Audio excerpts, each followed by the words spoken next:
Pourquoi est-ce que je suis contre les personnes qui se plaignent constamment, qui disent qu'elles n'ont jamais rien fait, mais que le monde passe leur temps à leur faire des choses? Un jour, dans ma vie, j'ai été comme ça, parce que j'ai subi des épreuves comme tout le monde, j'ai eu des traumatismes comme tout le monde, et en fait, qu'est-ce qui a fait que je ne voulais pas lâcher ces traumatismes? C'était parce que j'aimais mes traumatismes.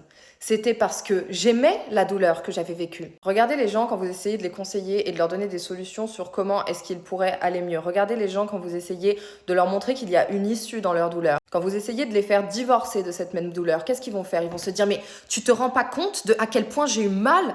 Mais c'est mon histoire, mais c'est mon passé. Ils vont insister sur à quel point vous devriez considérer et aimer leur douleur comme eux, ils continuent de l'apprécier et de s'identifier à elle. La douleur que vous avez eue dans votre vie ne définit pas qui vous êtes, surtout si un facteur extérieur vous l'a infligé. C'est ce que vous allez en faire derrière qui va définir la personne que vous êtes réellement. C'est ce que vous allez en faire qui va définir l'histoire réelle qu'aura voulu signifier cette douleur-là. Et c'est pour ça aussi que vous ne devez pas vous infliger de traîner avec des gens qui sont attachés et mariés à cette douleur-là, parce qu'ils vont penser non pas que vous êtes leur infirmière et que vous allez les sauver, ça il n'y a que vous qui le pensez lorsque vous allez là-bas. Non, parce que la manière dont vous investissez votre temps et vous laissez les gens s'adresser à vous, vous les laissez penser également et dans la manière d'agir avec vous que vous êtes comme eux. Et là est le réel problème, parce que si vous prenez des gens qui sont constamment pessimistes, qui ne croient en rien, qui sont cyniques, qui sont tout le temps en train de se plaindre, et que ces gens-là constituent votre quotidien, votre source principale d'inspiration ou je ne sais quoi, vous allez pour le coup vraiment finir par devenir comme eux. Et c'est pour ça que quand ces gens-là vous font du mal et qu'ils vous disent mais en fait t'es comme ci, comme ça et qu'ils projettent juste à la base de ce qu'ils sont, vous finissez par croire que vous êtes réellement comme ça.